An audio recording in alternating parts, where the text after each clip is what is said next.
So just imagine instead of this, user gets a HTML error page which just says internal server error. It would be so frustrating because user won't get any idea why the API is failing. Whereas in our case, user will get the complete information. So now let's see some of the best practices related to exception handling. Number one, you need to make sure that you never expose internal details like the stack trace or the DB errors in the API response. Welcome to the Backend course. Hi, I'm Mohit Chabra, ex Salesforce, ex Walmart, and in today's video we will discuss about the basics of exception handling which is required for backend development. So in this video we won't cover each and everything related to exception handling. Instead of that, I'll talk about exception handling in terms of backend, like in day-to-day work, what is required, why is it required. So let's start with what is a good exception handling. It is about preventing the app from crashing on unexpected errors. Also sending clear,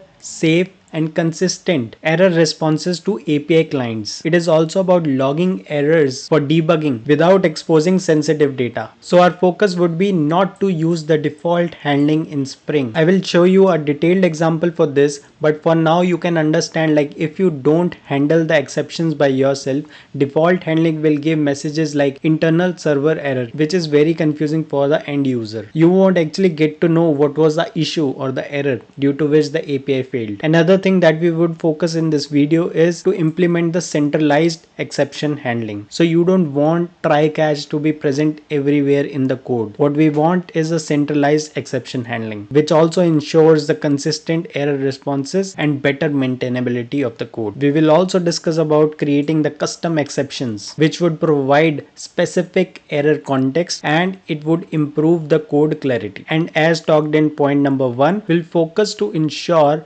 consistent API errors. Before talking about the advanced concepts in the exception handling, let's talk about the basics of exception handling in Java. Java exceptions are objects of type throwable. It basically has two categories. First one is checked exception and the other one is unchecked exception. Talking about the checked exceptions, these must be declared or handled. These are enforced by the compiler. So this is an example of checked exception. You can see we have applied a try catch, and in the catch I've mentioned like file not found exception, which is a checked exception. Now talking about the unchecked exceptions, these are subclasses of runtime exceptions. It doesn't need any explicit declaration. The examples are the null pointer exception, illegal argument exception. If you have some experience in development, you must have already encountered null pointer exception. So this is the random example that I just created. You can see there is a user, which I can say it's a model class, and I'm getting this from the API. So just created a very simple random example. So you can just imagine from the API, we are getting a user. Of course, I've not mentioned all the details, what is the API here and all such things, but just assume for now from API, we would get the user and then I want to fetch the name of the user. So this was my expectation, but say on runtime,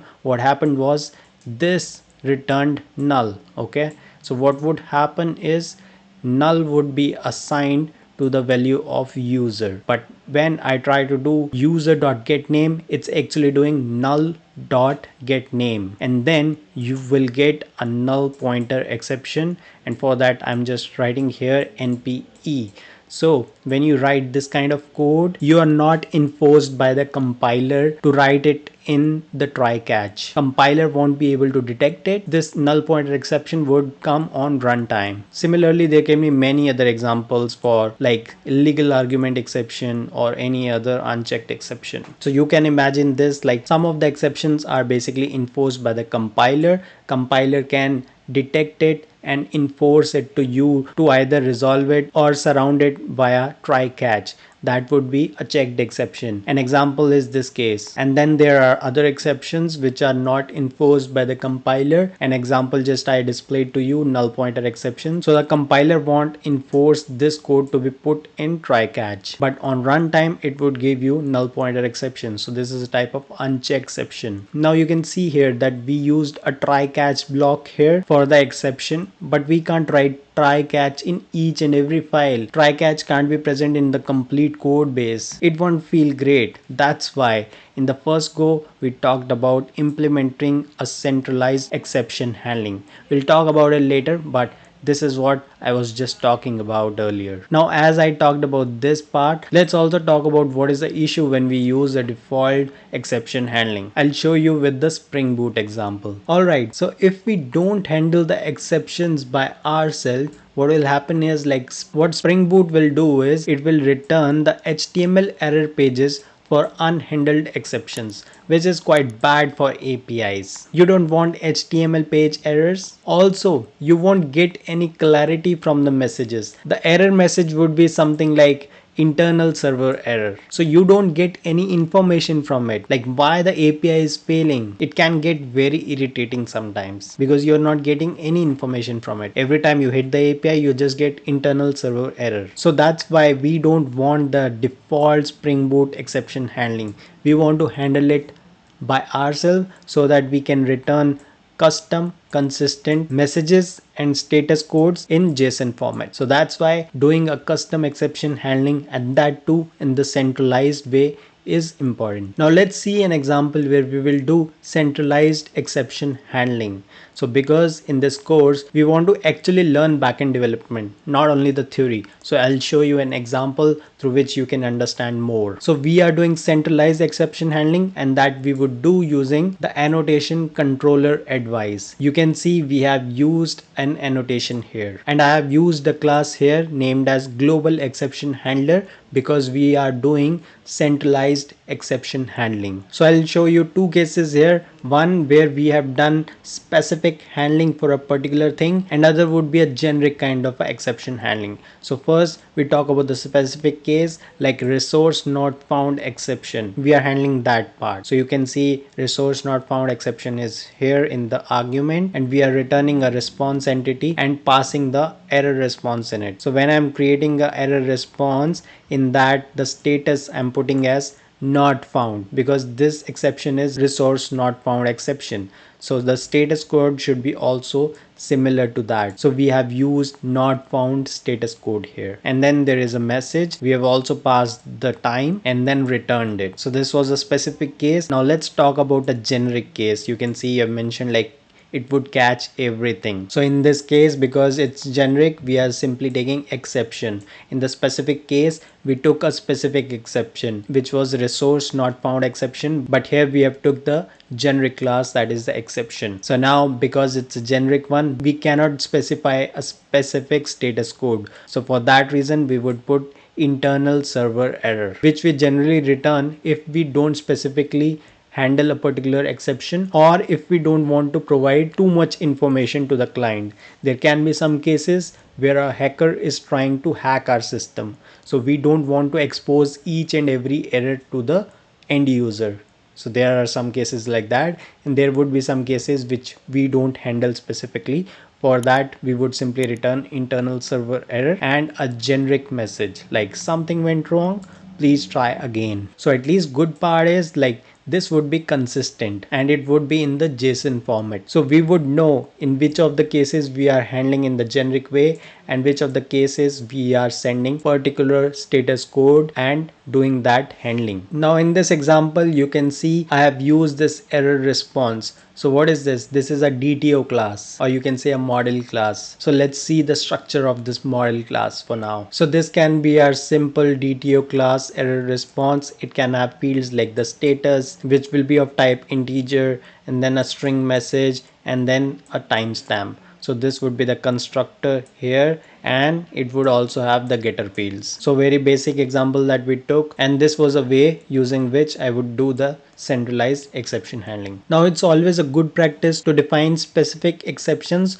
rather than throwing the generic ones. So let's see an example for custom exceptions. For example, this is the resource not found exception, which extends to the runtime exception. Now on service side, we can handle it something like this. You can see in this method get user, we need to return user. It has the argument ID, which is of type long. What we are doing is returning user repository dot find ID, which would mean like from the repository layer, or you can think it as your data layer from which you will fetch the data. It can be from your database, from your cache, or anything else, but the repository layer will provide you data. So here we are trying to get the user based on the ID, but in case it doesn't work, so we have written for that or else throw. So we are throwing an exception. Which one? We are throwing a specific exception here. Resource not found exception. So we are not throwing any generic exception. We have thrown a specific exception. And with that, we've also provided a message.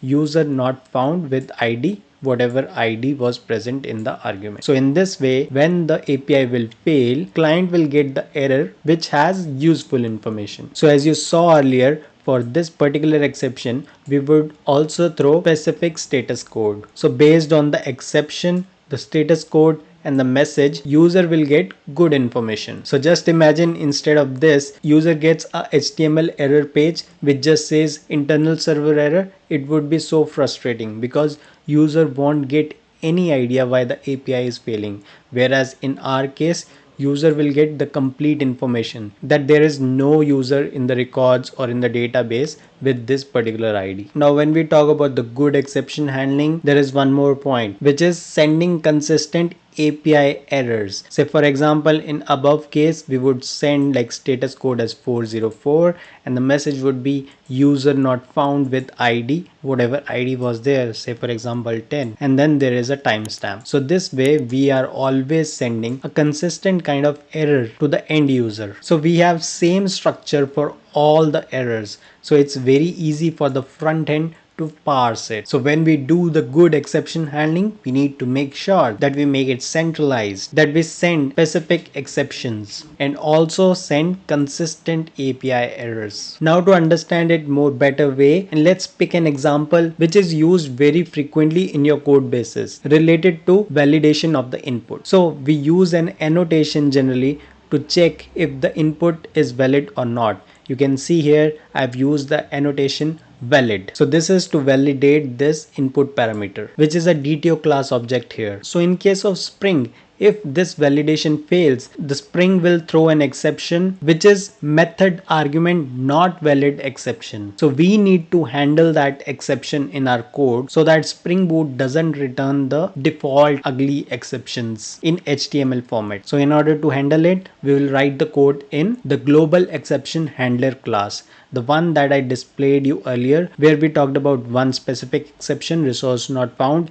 and other case of generic exception. So in that class only, I will add another method for specific handling of method argument not valid exception. So let me show you the code for that. So here is the code, but make sure that we write it in the global exception handler class, where we have handled all other exceptions so that our exception handling is centralized. So you can see I've mentioned method argument not valid exception here and in the parameter. So first of all, we have tried to find out what are the errors and then join all of these separated by comma. Then we will build our error response. Here you can see the status code is different. We have now passed the status code as bad request, and in the error message we will return all the errors that we had while validating, like what went wrong in the validation, and then we have the timestamp. So in this way we have handled method argument not valid exception specifically by ourselves. So now let's see some of the best practices related to exception handling. Number one, you need to make sure that you never expose internal details like the stack trace or the DB errors in the API response, because that would create a lot of security issues for you. In case you are exposing the stack trace or some other details, then it's very easy for the hacker to hack your system. So you need to make sure that you never expose the internal details in the API response. Now you might think, how would you debug things? So for that, you can log the full error in the backend logs, but never in the API response. So for debugging, you can log the full error in the logs only, but you can't expose that in the response. Then as we talked, we need to do the centralized exception handling, and for that we would use the annotation controller advice in the Spring Boot. Also, we talked about a good practice that we need to create the custom exceptions for our failures. We don't want to throw the generic exceptions, and for that we would create the custom exceptions. Another good practice is to always return a consistent error structure. We saw an example for that as well. Now another good practice is that you need to make sure that the status codes are also consistent.